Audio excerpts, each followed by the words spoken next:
ముఖ్యమంత్రిగా ఉన్న రేవంత్ రెడ్డికి ఏం చెప్పదలుచుకున్నారు?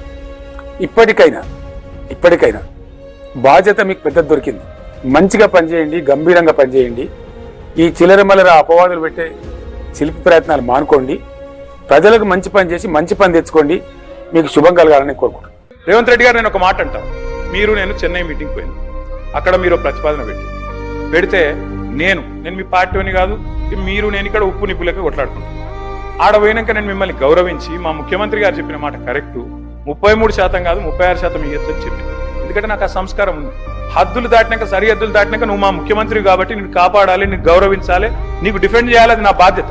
కానీ ఇక్కడికి వచ్చిన తర్వాత కూడా మీరు ముఖ్యమంత్రి పదవిలో కూర్చున్న తర్వాత కూడా గంత ఫ్రస్ట్రేషన్, కానీ రంకెలేస్తే కుదరదు. ప్రతిపక్షాల మీద మాటలతో డైలాగులు దాడి చేస్తా, పంచ్ డైలాగులతో దాడి చేస్తా కుదరదు.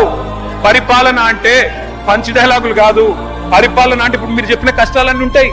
పరిపాలన అంటే ఇప్పుడు మేము 2014లో మేము కూడా ఆడికి వచ్చినాడు. ఇవన్నీ కష్టాలతోనే మేము కూడా స్టార్ట్ చేసినాం. మెల్లమెల్లగా ఒక్కొక్కటి సెట్ చేసుకుంటేనే ఈ దాకా వచ్చినాం. I wish you the best.